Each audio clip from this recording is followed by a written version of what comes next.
은밀야담 방문해주셔서 너무나도 감사합니다. 좋아요와 구독은 저에게 큰 힘이 됩니다.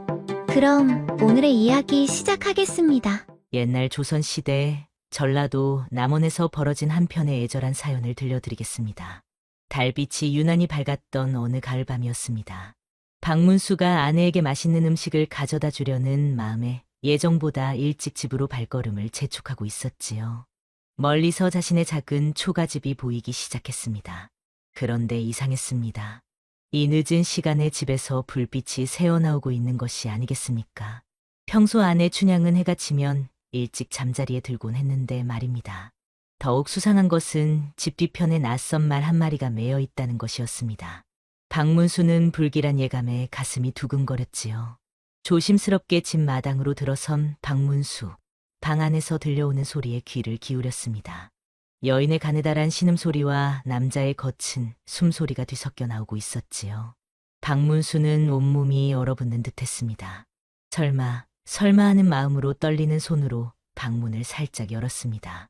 그리고 그가 목격한 것은 이 세상 어떤 충격보다도 큰 장면이었습니다. 사랑하는 아내 춘향이 옷이 흐트러진 채 낯선 남자와 함께 있는 모습이었지요. 이럴 수가. 박문수의 입에서 절규가 터져 나왔습니다.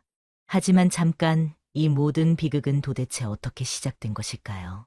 지금부터 6달 전으로 돌아가 이 애절한 이야기의 처음을 들려드리겠습니다. 샵샵 2단계. 6달 전 남원에는 박문수라는 35살의 서당 훈장이 살고 있었습니다. 박문수는 어릴 적부터 총명하기로 소문난 선비였습니다.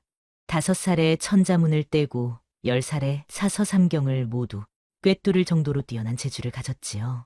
하지만 세상 일이 뜻대로만 되는 것은 아니었습니다. 몇 차례 과거 시험에 응시했지만 번번이 낙방하고 말았습니다. 당시 과거는 실력만으로 되는 것이 아니라 인맥과 돈이 중요한 시절이었으니까요. 그 사이 부모님이 모두 세상을 떠나시고 집안은 급격히 기울기 시작했습니다. 조상 대대로 물려받은 논밭을 하나둘 팔아가며 겨우 생계를 이어갔지요. 마침내 마지막 남은 땅마저 팔고 난 후 박문수에게 남은 것은 작은 초가삼강뿐이었습니다. 그래도 박문수는 포기하지 않고 마을 아이들을 가르치는 서당을 열었습니다. 비록 가난했지만 그의 학식과 인품을 아는 사람들이 아이들을 맡겼지요. 하루 종일 훈장질을 해도 번 돈으로는 겨우 하루 끼니를 때우는 것이 고작이었습니다. 그럼 박문수에게 뜻밖의 기회가 찾아왔습니다. 남원에서 손꼽히는 대지주인 김진사댁에서 사람을 보낸 것입니다. 우리 집 큰아들 교육을 맡아주시면 한 달에 쌀 2섬과 은전 10량을 드리겠소. 박문수는 깜짝 놀랐습니다.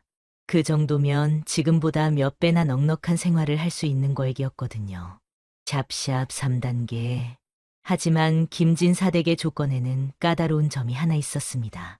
김진사댁에서 기숙하며 아이들을 가르쳐야 한다는 것이었지요. 한 달에 날만 집에 갈 수 있다는 조건이었습니다. 박문수는 고민에 빠졌습니다. 그 무렵 박문수는 평생을 함께할 여인을 만나게 되었으니까요. 그녀의 이름은 춘향이었습니다. 19살의 춘향은 남원에서 소문난 절세 미인이었습니다. 달처럼 둥글고 맑은 얼굴에 별처럼 반짝이는 두 눈을 가졌지요. 앵두같이 작고 붉은 입술과 버들가지처럼 가느다란 허리가 참으로 아름다웠습니다. 무엇보다 춘향은 외모만 아름다운 것이 아니라 마음씨도 곱기로 유명했습니다. 어려서부터 그를 좋아해 웬만한 남자들보다 식견이 깊었지요. 가난한 이웃을 도우며 효성이 지극한 처녀로 마을 사람들의 사랑을 받았습니다. 박문수는 춘향을 처음 본 순간부터 마음을 빼앗겨 버렸습니다. 장터에서 우연히 마주친 그 순간 두 사람의 눈이 마주쳤지요. 춘향도 박문수의 깊이 있는 눈빛과 선비다운 기품에 마음이 흔들렸습니다. 저런 분과 함께 살 수 있다면. 춘향은 수줍게 고개를 숙이며 속으로 생각했지요. 두 사람은 며칠에 걸쳐 서로를 알아가기 시작했습니다. 박문수의 깊은 학식과 고결한 인품을 알게 된 춘향은 더욱 그에게 마음이 기울었지요. 샵샵 4단계. 춘향의 부모님은 처음에는 가난한 선비와의 혼인을 반대했습니다. 딸아, 아무리 학식이 뛰어나도 당장 먹고 살 길이 막막한 선비와 어찌 혼인하겠느냐. 하지만 춘향의 마음은 이미 굳게 정해져 있었습니다. 저는 비록 가난하더라도 학식 있고 인품 좋은 분과 함께 살고 싶어요. 춘향의 간절한 마음에 부모님도 결국 허락할 수밖에 없었지요. 마침 김진사댁에서 제안한 조건 덕분에 박문수의 형편도 나아질 예정이었으니까요. 두 사람은 정식으로 혼례를 올리게 되었습니다. 비록 소박한 혼례였지만 두 사람의 사랑은 그 어떤 화려한 잔치보다 값졌지요. 혼례 첫날 밤 촛불이 켜진 신방에서 두 사람은 서로의 마음을 나누었습니다. 춘향아, 비록 지금은 가난하지만 언젠가 반드시 과거에 급제하여 너를 호강시켜 주겠다. 서방님, 저는 서방님과 함께라면 그 어떤 어려움도 기꺼이 감당하겠어요. 두 사람의 첫사랑은 그렇게 아름답게 시작되었습니다. 하지만 이 행복한 신혼부부를 호시탐탐 노리는 위험한 시선이 있었습니다.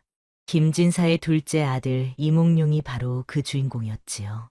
25살의 이몽룡은 아버지의 재산을 믿고 방탕한 생활을 일삼는 한량이었습니다.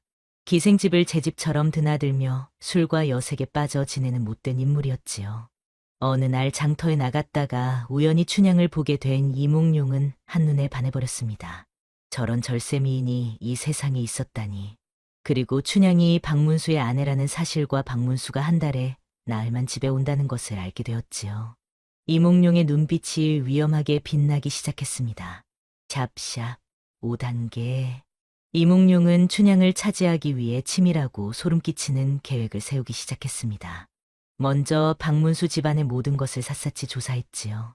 춘향과 함께 사는 사람이 누구인지, 평소 생활 패턴은 어떤지 모든 것을 파악했습니다. 특히 이몽룡이 주목한 것은 춘향과 함께 살고 있는 하녀 옥분이었습니다. 50살이 넘은 과부인 옥분은 춘향의 시어머니뻘 되는 친척으로 함께 살고 있었지요. 젊은 시절 남편에게 버림받은 아픈 과거를 가진 여인이었습니다.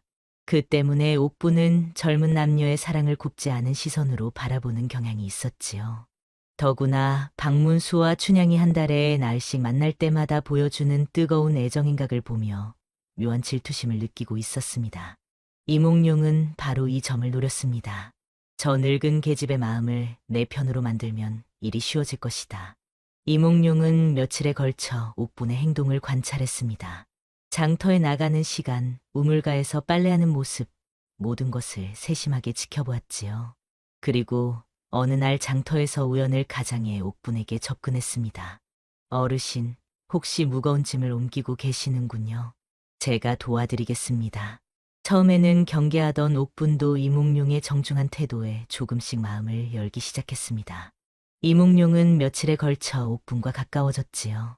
값비싼 약재와 좋은 음식을 선물하며 환심을 샀습니다. 어르신 건강은 어떠신지요? 이 인삼은 기력 회복에 좋다고 하니 드셔보세요. 샵샵 6단계. 옥분은 이몽룡의 친절에 점점 마음이 흔들리기 시작했습니다. 젊은 시절 남편에게 버림받은 후 누구 하나 자신을 챙겨주는 사람이 없었는데 이몽룡만큼은 달랐지요.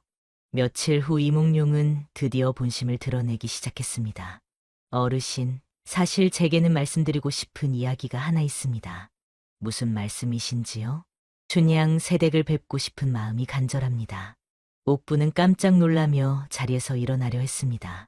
그때 이몽룡이 은화가 가득 든 주머니를 꺼내 놓았지요. 어르신, 그저 한 번만 이야기를 나누고 싶을 뿐입니다. 다른 뜻은 추호도 없어요. 옥분의 눈이 그 많은 은화를 보며 흔들렸습니다. 늙고 가난한 자신에게는 평생 구경도 못할 돈이었거든요. 더구나 젊은 부부가 한 달에 나흘씩 만나며 보여주는 뜨거운 사랑을 지켜보며 느꼈던 질투심도 한몫했지요. 정말 이야기만 나누실 건가요? 물론입니다. 제가 어르신을 속이겠습니까? 이몽룡은 거짓말을 태연하게 했습니다. 옥분은 갈등했지만 결국 돈의 유혹과 질투심에 넘어가고 말았습니다. 그럼 언제? 다음에 박문수 선비가 김진사댁에 있는 밤에 기회를 만들어 주시면 됩니다. 이몽룡은 옥분과 구체적인 계획을 세웠습니다. 춘향에게 독한 술을 먹여 정신을 흐리게 한 후 자신이 접근하겠다는 것이었지요. 옥분은 불안했지만 이미 돈을 받은 이상 돌이킬 수 없었습니다. 샵샵 7단계. 한편 박문수와 춘향은 한 달에 날씩만 만날 수 있는 귀한 시간을 더없이 소중히 여기며 깊은 사랑을 나누고 있었습니다. 박문수가 김진사댁에서 돌아오는 날이면 춘향은 이미 마당 앞에서 기다리고 있곤 했지요. 서방님, 얼마나 기다렸는지 몰라요. 춘향이 눈물을 글썽이며 말하면 박문수는 아내를 꼭 끌어안았습니다. 나도 춘향이가 그리워서 견딜 수가 없었다. 두 사람은 마치 신혼부부처럼 서로를 간절히 그리워했습니다. 한 달의 이별이 얼마나 힘들었는지 첫날 밤은 항상 뜨거운 사랑으로 지새웠지요. 서방님, 제가 요즘 몸이 조금 이상해요. 어느 날 춘향이 수줍게 말했습니다. 어디가 아프냐?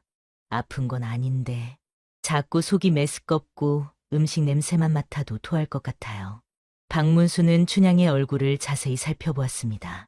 요즘 들어 춘향의 얼굴이 예전보다 더욱 윤기가 흐르는 것 같았지요. 혹시 박문수의 마음속에 희망찬 생각이 떠올랐습니다. 하지만 아직 확신할 수는 없었지요.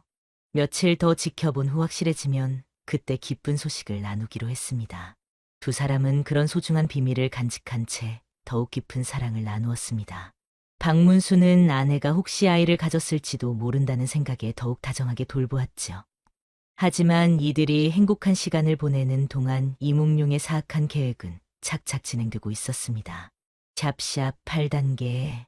드디어 이몽룡이 본격적인 작전을 개시할 날이 다가왔습니다. 박문수가 김진사댁에 있는 어느 달밤을 택했지요. 이몽룡은 거짓 편지와 독한 술을 준비했습니다. 오늘 밤이면 저 아름다운 춘향이 내 품에 안기게 될 것이다. 음흉한 미소를 지으며 치밀한 계획을 최종 점검하는 이몽룡의 모습이 소름 끼쳤습니다. 먼저 옥분에게 미리 신호를 보냈지요. 오늘 밤이 바로 그날입니다. 준비하셔야 할 것들 다 준비하셨지요? 네, 독한 소주도 구했고. 하지만 정말 괜찮을까요? 옥부는 여전히 불안해했습니다. 걱정 마세요. 그저 잠깐 이야기만 나누고 올 테니까요. 이몽룡은 또다시 거짓말을 했습니다. 해가 지고 어둠이 깔리자 이몽룡은 검은 옷을 입고 말을 준비했습니다. 들키지 않게 조심스럽게 박문수의 집 근처로 향했지요. 한편 옥부는 평소와 달리 정성스럽게 안주를 준비했습니다. 춘향아, 오늘 달이 유난히 밝구나. 이런 날에는 술 한잔하면서 이야기나 나누자. 어머, 옥분 이모가 웬 술을. 가끔은 이런 것도 좋지 않겠니? 자 한잔 해보거라. 옥분이 권하는 술잔에는 평소보다 훨씬 독한 소주가 들어있었습니다. 춘향은 평소 술을 거의 마시지 않았기 때문에 조금만 마셔도 쉽게 취할 상황이었지요. 이모, 이 술이 참 독하네요. 괜찮다. 조금 더 마셔보거라. 옥부는 계속 춘향에게 술을 권했습니다. 샵샵 9단계. 춘향은 옥분이 권하는 대로 술을 몇 잔 마셨습니다. 평소 술을 마시지 않던 춘향은 금세 얼굴이 붉어지며 어지러워하기 시작했지요. 이모, 제가 왜 이렇게 어지러울까요? 술이 독해서 그런 게야. 방에 들어가서 좀 쉬어라. 춘향이 비틀거리며 방으로 들어가자 옥부는 재빨리 밖으로 나갔습니다. 그리고 숨어있던 이몽룡이 나타났지요. 잘했소. 이제 나가서 1시간 정도 있다가 들어오시오. 정말 이야기만 하실 거죠? 물론이요. 이몽룡은 조심스럽게 집 안으로 들어갔습니다. 방 안에서는 춘향이 술에 취해 몸을 가누지 못하고 있었지요. 누구세요? 춘향이 흐릿한 정신으로 물었습니다. 이몽룡은 목소리를 바꿔 말했습니다. 춘향아, 나다. 문수다. 술에 취한 춘향은 이몽룡의 목소리를 박문수로 착각했지요. 서방님이 왜 이렇게 일찍 오셨어요? 너무 보고 싶어서 참을 수가 없었다. 이몽룡이 춘향에게 다가가려는 순간이었습니다. 춘향이 갑자기 몸을 일으켰지요. 이상해요. 서방님 목소리가 평소와 달라요. 비록 술에 취했지만 춘향은 여전히 정신을 잃지 않고 있었습니다. 이몽룡은 당황했지만 포기할 수 없었지요. 술을 마셔서 목이 쉰 것 같다. 그래도 이상해요. 서방님은 이렇게 갑자기 오시는 분이 아닌데. 춘향이 의심하기 시작하자 이몽룡은 더욱 조급해졌습니다. 샵샵 10단계. 이몽룡은 춘향의 의심을 거두기 위해 더욱 교묘한 방법을 썼습니다. 미리 준비해온 가짜 편지를 꺼내 보였지요. 춘향아, 사실 김진사께서 급한 일이 생겨서 나를 집으로 보내주셨다. 이 편지를 보거라. 어둠 속에서 글씨를 제대로 볼 수 없었던 춘향은 그럴듯한 편지를 보고 조금 안심했습니다. 하지만 여전히 뭔가 이상하다는 느낌을 지울 수 없었지요. 서방님, 그래도 뭔가 이상해요. 평소 서방님 같지 않아요. 이몽룡은 더 이상 기다릴 수 없었습니다. 춘향이 완전히 정신을 차리기 전에 일을 저질러야겠다고 마음먹었지요. 춘향아, 내가 너무 보고 싶었다. 이몽룡이 춘향을 끌어당기려는 순간이었습니다. 춘향이 본능적으로 몸을 피했지요. 안 돼요. 뭔가 잘못됐어요. 춘향의 직감이 위험을 경고하고 있었습니다. 술에 취했지만 오랜 시간 남편과 함께 살면서 익힌 남편의 체취와 손길이 완전히 달랐거든요. 누구세요?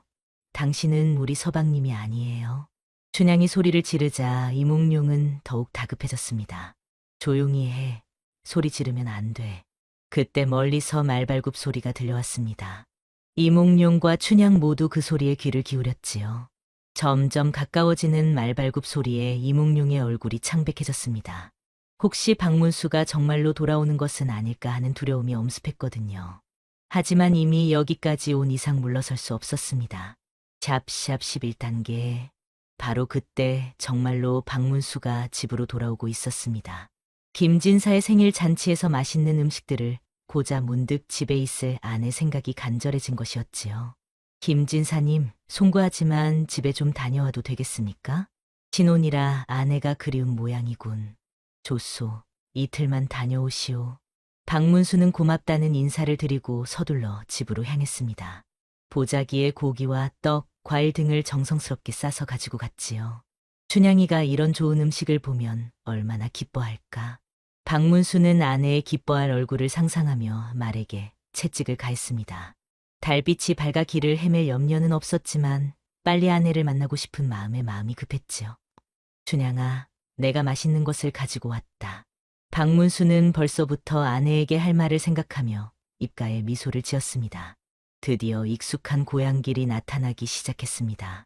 멀리서 자신의 작은 초가집이 보이자 박문수의 가슴이 더욱 뛰었지요. 그런데 이상했습니다. 이 늦은 시간에 집에서 불빛이 새어나오고 있지 않습니까? 평소 춘향은 해가 지면 일찍 잠자리에 들곤 했는데 말입니다. 혹시 몸이 아픈 건 아닐까? 박문수는 걱정이 되어 더욱 말을 재촉했습니다. 집 근처에 다가가자 더욱 이상한 것을 발견했지요. 집 뒤편에 낯선 말 한 마리가 매여 있는 것이었습니다. 박문수는 고개를 갸우뚱했습니다. 이 늦은 밤에 누가 찾아온 것일까요? 샵샵 12단계. 박문수는 불길한 예감에 가슴이 두근거렸습니다. 조심스럽게 말해서 내려 집 마당으로 들어섰지요. 대문이 열려 있는 것도 이상했습니다. 평소 밤에는 문을 잠그는 것이 상례였는데 말입니다. 더욱 놀라운 것은 방 안에서 들려오는 소리였습니다. 여인의 가느다란 신음소리와 남자의 거친 목소리가 뒤섞여 나오고 있었거든요. 박문수는 온몸이 얼어붙는 듯했습니다. 설마 하는 마음으로 떨리는 발걸음을 방 쪽으로 옮겼지요. 방문 틈으로 내다본 박문수의 눈에 들어온 것은 믿기 어려운 광경이었습니다. 사랑하는 아내 춘향이 옷이 흐트러진 채로 있었고 그 곁에는 낯선 남자가 있었지요. 남자는 상의를 벗은 제 춘향에게 달려들려는 자세를 취하고 있었습니다. 더욱 충격적인 것은 춘향의 모습이었습니다. 평소 정숙하고 단정했던 아내가 술에 취한 듯 몽롱한 표정을 짓고 있었거든요. 이럴 수가. 박문수의 입에서 절규가 터져 나왔습니다. 그 소리에 방 안에 이몽룡과 춘향이 모두 깜짝 놀라 돌아보았지요. 이몽룡은 얼굴이 창백해졌습니다. 가장 두려워했던 상황이 현실이 된 것이었거든요. 춘향은 술에 취해 있었지만 남편의 목소리를 알아들었습니다. 서방님? 서방님이세요? 춘향이 비틀거리며 일어나려 했지만 몸을 제대로 가누지 못했지요. 박문수는 분노로 온몸이 떨렸습니다. 자신이 믿고 사랑했던 아내가 다른 남자와 이런 짓을 하고 있다니. 그것도 자신이 열심히 일하는 동안의 말입니다. 샵샵 13단계. 박문수는 이성을 잃고 부엌으로 달려가 칼을 집어들었습니다. 그리고는 그 간부를 향해 달려들었지요. 이 몹쓸 놈. 내 아내에게 무슨 짓을 한 거냐? 박문수가 칼을 휘두르자 이몽룡은 황급히 몸을 피했습니다. 살려주십시오. 오해입니다. 이몽룡은 두려움에 떨며 애원했습니다. 박문수의 눈에는 살기가 가득했고 당장이라도 목을 베어버릴 기세였지요. 오해라고? 내가 뭘 오해했다는 거냐? 박문수가 다시 칼을 들어올리려는 순간 춘향이 비틀거리며 일어났습니다. 서방님, 안 돼요. 이 사람이 저를. 하지만 춘향은 술에 취해 말을 제대로 잊지 못했습니다. 박문수는 아내의 모습을 보며 더욱 절망했습니다. 옷이 흐트러진 모습, 술에 취해 몸을 가누지 못하는 모습이 평소 정숙했던 아내와는 너무나 달랐거든요. 그때 이몽룡이 급히 입을 열었습니다. 박 선생님, 제가 모든 것을 설명드리겠습니다. 설명? 이 상황에 무슨 설명이 더 필요하단 말이냐? 하지만 박문수는 일단 칼을 내렸습니다. 진상을 정확히 파악한 후에 결정을 내리는 것이 옳다고 생각했지요. 지금 당장 사실대로 고백하거라. 내 아내에게 무슨 짓을 한 것이냐? 이몽룡은 떨리는 목소리로 자신의 행동을 털어놓기 시작했습니다. 사실은 제가 춘향 세댁을 몇 달 전부터 마음에 품고 있었습니다. 박문수의 얼굴이 더욱 일그러졌습니다. 그래서 옥분을 매수하여 춘향 세댁에게 독한 술을 먹이고 박문수는 이몽룡의 자백을 들으며 분노와 함께 복잡한 감정에 휩싸였습니다. 샵샵 14단계. 그럼 내 아내는 아무 잘못이 없다는 말이냐? 박문수가 날카롭게 물었습니다. 예, 춘향 세댁은 전혀 모르는 일입니다. 술에 취해서 정신을 잃었을 뿐입니다. 이몽룡은 계속 자백했습니다. 저는 춘향 세댁을 속여서 선생님인 척하며 접근했습니다. 그럼 아직 아무 일도 일어나지 않았다는 뜻이냐? 예, 선생님께서 오신 것이 바로 제가 못된 짓을 시작하려던 순간이었습니다. 박문수는 이몽룡의 말을 듣고 조금 안심했지만 여전히 분노가 가시지 않았습니다. 비록 실제로는 아무 일도 일어나지 않았지만 이런 모습을 본 것만으로도 충격이 컸거든요. 더구나 자신이 믿고 의지했던 옥분이 돈에 눈이 멀어 이런 짓에 가담했다는 사실도 배신감을 더했지요. 그때 춘향이 술기운이 조금 가시면서 상황을 파악하기 시작했습니다. 서방님, 이게 무슨 일이에요? 이 사람이 저는 서방님인 줄 알고. 춘향이 울먹이며 사정을 설명하려 했지만 박문수는 더 이상 듣고 싶지 않았습니다. 진실이 무엇인지는 중요하지 않았습니다. 이미 이런 모습을 본 이상 이 일이 소문나면 춘향은 평생 손가락질을 받게 될 것이었거든요. 박문수는 깊은 고민에 빠졌습니다. 무엇보다 이 모든 것이 자신의 탓이라는 생각에 괴로웠습니다. 만약 자신이 더 능력 있는 남편이었다면 이런 일은 일어나지 않았을 것입니다. 가난해서 아내를 혼자 두고 다른 집에서 일해야 했고 그 틈을 이몽룡 같은 악한이 노린 것이 아니겠습니까? 샵샵 15단계. 박문수는 이몽룡을 바라보며 깊은 생각에 잠겼습니다. 비록 미운 놈이지만 부잣집 아들이라 돈은 많다고 들었습니다. 춘향이 그런 집에 가면 적어도 굶지는 않을 것이고 좋은 옷도 입을 수 있을 것이었지요. 반면 자신과 함께 있으면 춘향은 평생 가난에서 벗어나지 못할 것이었습니다. 더구나 이 일이 소문나면 춘향은 평생 손가락질을 받으며 살아야 할 것입니다. 차라리 멀리 가서 새 삶을 시작하는 것이 춘향을 위한 길일지도 모른다는 생각이 들었지요. 박문수는 춘향을 사랑했기 때문에 그 사랑하는 사람을 위해 자신이 물러나기로 결심했습니다. 춘향아, 박문수가 아내를 불렀습니다. 서방님, 저는 정말 아무것도 모르는 일이에요. 믿어주세요. 춘향이 눈물을 흘리며 애원했지만 박문수의 마음은 이미 정해져 있었습니다. 나는 너에게 행복을 줄 수 없는 못난 남편이다. 서방님, 그게 무슨 말씀이세요? 너는 나와 살면서 고생만 했다. 앞으로도 계속 그럴 것이고. 박문수는 고통스러운 결정을 내렸습니다. 춘향이 자신 때문에 평생 고생하는 것보다는 풍족한 곳에서 행복하게 사는 것이 낫다고 판단한 것이지요. 차라리 너는 더 나은 삶을 살아야 해. 박문수는 이몽룡을 바라보며 입을 열었습니다.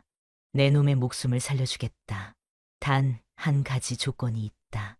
이몽룡은 고개를 들어 박문수를 바라보았습니다. 무엇이든 하겠습니다. 박문수는 깊은 한숨을 내쉬며 자신의 마음을 털어놓았습니다. 샵샵 16단계. 내 아내를 데려가라. 그리고 평생 잘 모셔줄 수 있겠느냐? 이몽룡은 의아한 표정을 지었습니다. 왜 갑자기 자신에게 아내를 맡기자는 것일까요? 그게 무슨 말씀이십니까? 박문수는 목소리가 떨렸습니다. 내가 무능하여 아내를 지켜주지 못했다. 이 모든 것이 내 탓이다. 서방님, 무슨 소리예요? 저는 서방님의 아내예요. 춘향이 울부짖었지만 박문수는 더 이상 듣지 않았습니다. 춘향이는 나와 살면서 고생만 했는데 너희 집에 가면 적어도 배고픔은 면할 것이다. 박문수의 마음은 찢어지듯 아팠습니다. 사랑하는 아내를 다른 남자에게 보내는 것이 얼마나 고통스러운 일인지 모를 사람은 없을 것입니다. 하지만 이것이 춘향을 위한 유일한 길이라고 생각했지요. 또한 이 일이 소문나면 춘향이가 평생 손가락질 받을 것이니 차라리 멀리 가서 새롭게 시작하는 것이 나을 것이다. 내가 춘향이에게 줄 수 있는 마지막 선물이 이것뿐이구나. 박문수는 이몽룡에게 단단히 당부했습니다. 단 춘향이를 조금이라도 함부로 대한다면 천리 끝까지라도 찾아가 너를 죽일 것이다. 예, 틀림없이 잘 모시겠습니다. 이몽룡은 황급히 대답했습니다. 박문수는 조심스럽게 춘향의 옷을 챙겨 입히기 시작했습니다. 여전히 술기운에 취해 있던 춘향은 제대로 몸을 가누지 못했지요. 서방님, 왜 이러세요? 제가 무슨 잘못을 했나요? 춘향이 희미한 의식 속에서 물었지만 박문수는 대답하지 않았습니다. 너무 고통스러워서 말을 할 수가 없었거든요. 샵샵 17단계. 이때 춘향이 술기운이 조금 더 가시면서 상황을 파악하기 시작했습니다. 서방님, 이게 무슨 일이에요? 왜 제가 이 사람과 가야 하는 거죠? 춘향은 혼란스러워하며 박문수의 옷자락을 붙잡았습니다. 하지만 박문수는 눈물을 참으며 그 손을 뿌리쳤지요. 이제 이 사람이 그대의 새 남편이오. 그를 따라가 행복하게 살기 바라오. 무슨 말씀이세요? 저는 서방님의 아내예요. 왜 이러시는 거예요?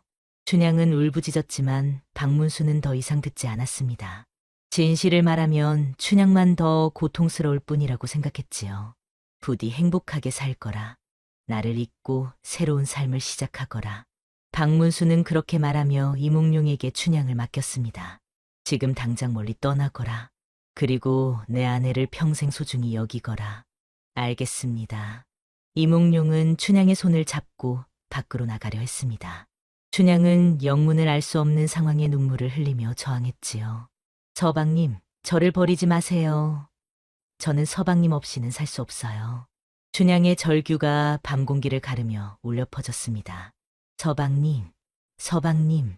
춘향이 박문수를 부르는 소리가 점점 멀어져 갔습니다. 박문수는 그 소리를 들으며 가슴이 찢어지는 듯한 고통을 느꼈지요. 하지만 이것이 춘향을 위한 최선의 선택이라고 자신을 달랬습니다.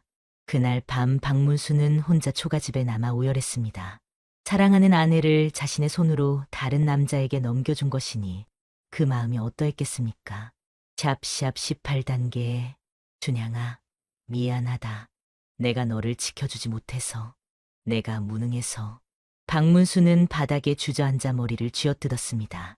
김진사 댁에서 가져온 음식 보자기가 바닥에 나뒹굴었지만 이제는 아무 의미가 없었지요. 박문수는 자신의 무능함을 저주했습니다. 사랑하는 아내에게 행복을 주지 못하고 오히려 고생만 시키다가 이런 불행까지 겪게 한 자신이 원망스러웠지요. 그래도 춘향이는 이제 굶지는 않을 것이다. 좋은 옷도 입고 따뜻한 방에서 지낼 수 있겠지. 박문수는 그런 생각으로 자신을 위로했습니다. 나와 있을 때보다는 나을 것이야. 그날 밤 박문수는 뜬 눈으로 밤을 지새웠습니다. 춘향과 함께했던 행복한 순간들이 계속 떠올랐지요. 처음 만났을 때의 설렘, 혼례 첫날 밤의 기쁨, 한 달에 나흘씩만 만나는 귀한 시간들. 모든 것이 꿈만 같았습니다.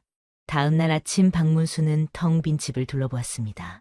춘향이 정성스럽게 꾸며놓은 살림살이, 그녀가 바느질하던 옷가지들, 함께 잠들었던 이불.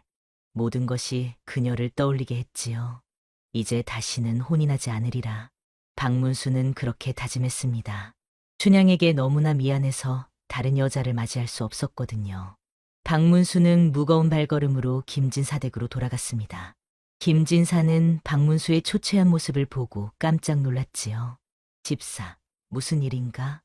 자네 얼굴이 왜 그리 수척해졌는가? 아무것도 아닙니다. 몸이 조금 아팠을 뿐입니다. 박문수는 참 사실을 말할 수 없었습니다. 샵샵 19단계. 그 후로 박문수는 이전보다 더욱 열심히 일하고 공부했습니다. 마음의 상처를 일과 학문으로 달래려 했던 것이지요. 하지만 매일 밤 꿈속에서 춘향의 모습이 나타났습니다. 때로는 다정한 아내의 모습으로, 때로는 슬프게 우는 모습으로 말이지요. 춘향아, 행복하게 살아라. 나 때문에 고생했으니 이제는 편하게 살기를. 박문수는 춘향을 보낸 후 커다란 상실감에 빠졌습니다. 하지만 그 슬픔을 공부로 달래며 더욱 학문에 정진했지요. 김진사도 박문수의 변화된 모습을 보며 안타까워했지만 한편으로는 그의 학문적 성취를 응원했습니다. 그렇게 3년이 지난 후 박문수는 마침내 대과에 급제했습니다.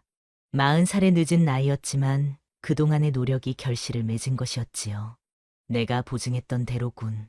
우리 집사가 드디어 급제했네. 김진사는 성대한 잔치를 열어 박문수를 축하해 주었습니다. 마을 사람들도 모두 모여 축하했지요.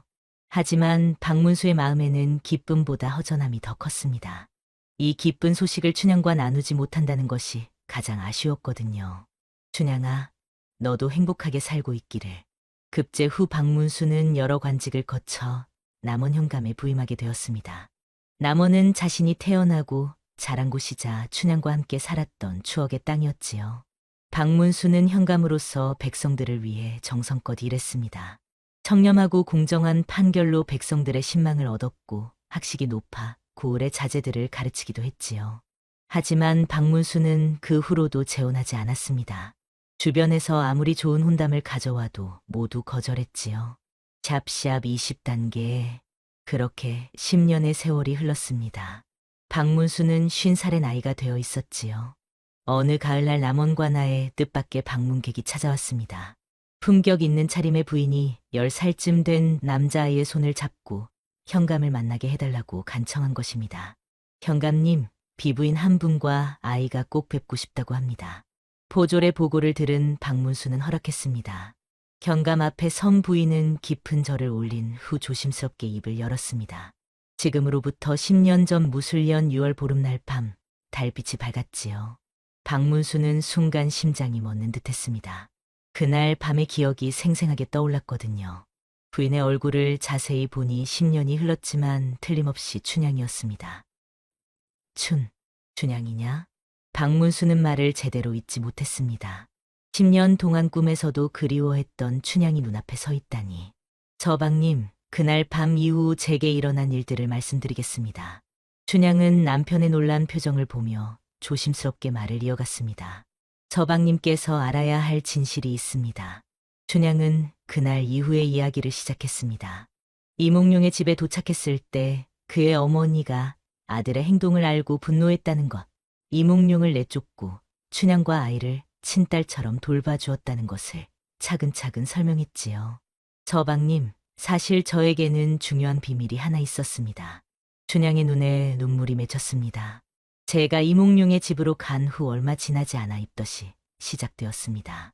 알고 보니 제가 아이를 가진 것이었습니다. 박문수는 충격을 받았습니다. 저방님과 마지막으로 함께 지낸 그 사흘 동안 생긴 아이였지요. 춘향은 옆에 있던 아이를 앞으로 나오게 했습니다. 저방님, 이 아이가 바로 우리 아들입니다. 아이는 박문수를 닮은 총명한 눈빛을 가진 사랑스러운 모습이었지요. 아버지, 아들이 인사드립니다. 박문수는 그 말을 듣고 눈물이 쏟아졌습니다. 자신에게 아들이 있었다는 사실, 그리고 그 아이가 이렇게 훌륭하게 자랐다는 것이 믿기지 않았거든요. 박문수는 춘향과 아들을 꼭 껴안았습니다.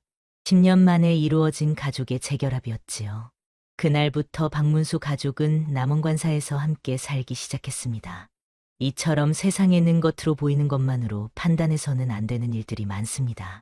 진실은 때론 우리가 상상하는 것보다 더 복잡하고 깊은 법이지요. 무엇보다 중요한 것은 서로를 믿고 사랑하는 마음입니다. 박문수와 춘향은 10년간 떨어져 지냈지만 서로에 대한 사랑은 변하지 않았지요. 그 사랑이 있었기에 모든 시련을 이겨낼 수 있었던 것입니다.